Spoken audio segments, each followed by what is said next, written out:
అందరికీ నమస్కారాలు.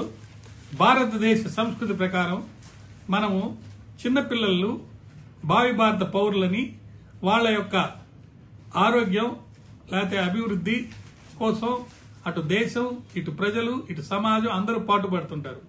మరి చట్టాలు ఏం చెప్తున్నాయంటే చైల్డ్ పోర్నోగ్రఫీ అంటే చైల్డ్కి సంబంధించినటువంటి అశ్లీలమైనటువంటి ఏదైనా చిత్రాలని మనం డౌన్లోడ్ చేసుకోవడం కూడా నేరం అని చెప్పేసి మరి చట్టం చెప్తుంది.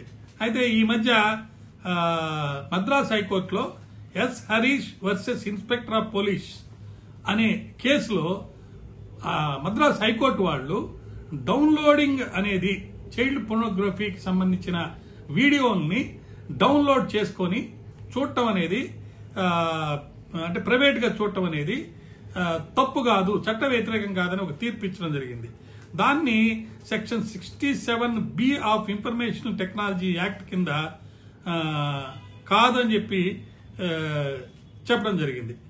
అయితే అక్కడ చెప్పే సందర్భాల్లో అది ఏముంటుందంటే జస్ట్ అది డౌన్లోడ్ మాత్రమే చేసుకున్నాడు, అతనేది క్రియేట్ చేయలేదు కాబట్టి డౌన్లోడ్ చేసుకున్నాడే కానీ క్రియేట్ చేయలేదు కాబట్టి అది నేరం కాదు అని చెప్పేసి ఒక విధమైనటువంటి తీర్పు ఇవ్వడం జరిగింది.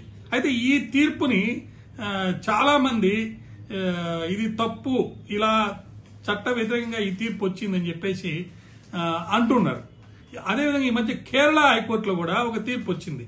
Section 292 of Indian penal code కింద ప్రైవేట్ స్పేస్ లో గనక చైల్డ్ పోర్నోగ్రఫీకి సంబంధించిన వీడియోలు చూస్తే అది నేరం కాదు అని చెప్పేసి కేరళ హైకోర్టు కూడా తీర్పు ఇవ్వడం జరిగింది.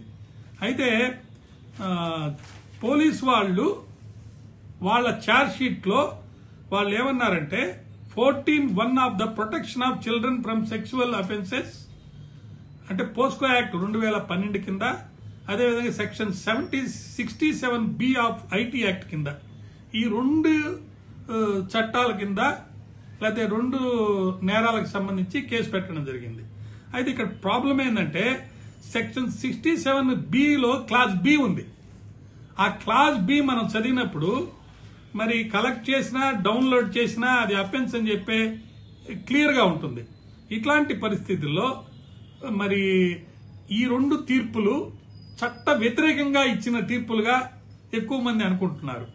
మరి సుప్రీంకోర్టు ఆఫ్ ఇండియా ఇచ్చినటువంటి కొన్ని తీర్పుల్ని ఉటంకిస్తూ ఈ రెండు తీర్పుల్లో ఆ విధంగా చెప్పడం జరిగింది. ఒకటి, ఎవరింట్లో వాళ్ళ ఇంట్లో ఉన్నప్పుడు డౌన్లోడ్ చేసుకొని చైల్డ్ పోర్నోగ్రఫీ పిల్లలకి సంబంధించి ఏదైనా అశ్లీలమైనటువంటి వీడియోలను చూస్తే అది నేరం కాదని ఇది ఒకటి, ప్రైవేట్ స్పేస్ లో చేస్తే అది నేరం కాదని. మరి కేరళ హైకోర్టు అయితే ఒక బండి మీద కూర్చొని ఒక కుర్రవాడు బండ్లు ఏదో అమ్ముకునేవాడు ఎవరో బజార్లో పెట్టుకొని తను ఒక్కడే చూస్తూ ఉంటే అది కూడా నేరం కాదని చెప్పడం జరిగిందనమాట. అయితే ఈ మనం గమనిస్తే ఈ రెండు తీర్పుల్లో కూడా section 67B clause B of IT act కి సంబంధించినటువంటి ఏదైతే నేరాలు ఉన్నాయో వాటిని డెఫినిషన్ ప్రకారం ఎక్స్ప్లెయిన్ చేస్తూ గతంలో ఇచ్చినటువంటి కేసుల తీర్పుల్ని ప్రెసిడెంట్ గా చేస్తూ చేయలేదని చెప్పి మనకు క్లియర్ గా అర్థమవుతుంది. కాబట్టి ఈ రెండు కేసుల్లో కూడా ఎవరైనా సరే లేదా గవర్నమెంట్ వారైనా సరే సుప్రీంకోర్టుకి అప్పీల్కి వెళ్తే తప్ప ఈ చట్టాల్లో ఈ తీర్పుల్లో ఇచ్చినటువంటి తప్పుడు నిర్ణయాలని లేదా చట్ట వ్యతిరేక నిర్ణయాలని సరిదిద్దే పరిస్థితి లేదు. అలా సరిదిద్దకపోతే ప్రతివాడు ఈ తీర్పుల్ని ఉటంకిస్తూ నేరాలు చేస్తూ పోతూనే ఉంటాడు, శిక్ష పడేదానికి అవకాశం లేదు. అయితే section 67A, 67B, 67 of IT act అనేది కంప్లీట్ కోడ్.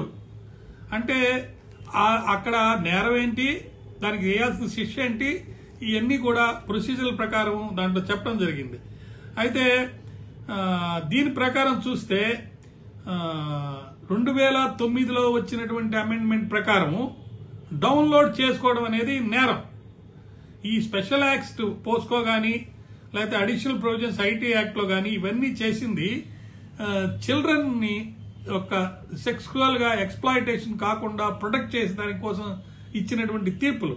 ఇట్లాంటి తీర్పుల్ని ఇచ్చేటప్పుడు ఖచ్చితంగా మరి అనేక విధాలుగా ఆ కేసుల యొక్క పూర్వపరాలు, గతంలో ఇచ్చినటువంటి కేసులు, లేకపోతే ఈ చట్టాల్లో ఎందుకు ఏ పర్పస్ తో ఈ చట్టాలు వచ్చినాయి అనేది ఖచ్చితంగా చూడాల్సిన బాధ్యత ప్రతి ఒక్కరి మీద ఉంది.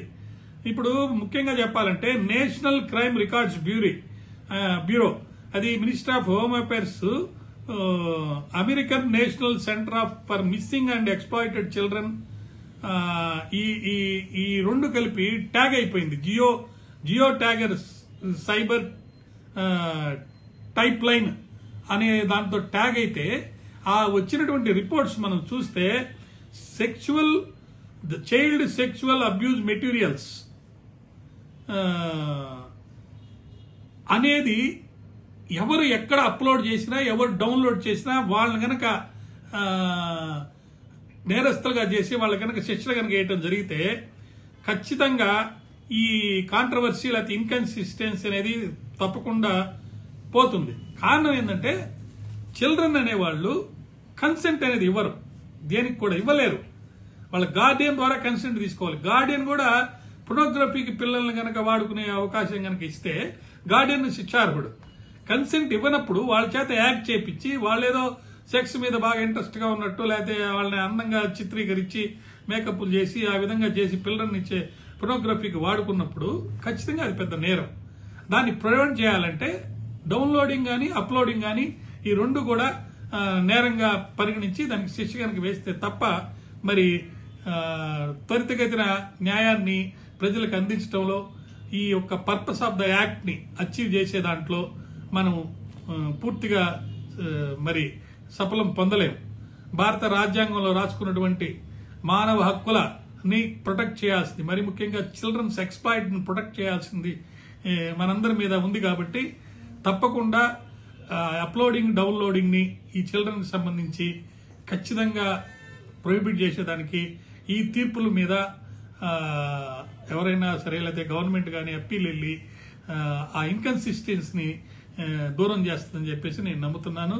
దానివల్ల భారతదేశ అభివృద్ధికి ఎంతో, లేకపోతే సంస్కృతిని ప్రొటెక్ట్ చేసేదానికి బాగా రక్షణ అనేది ఏర్పడుతుందని చెప్పి నేను మనవి చేస్తున్నాను.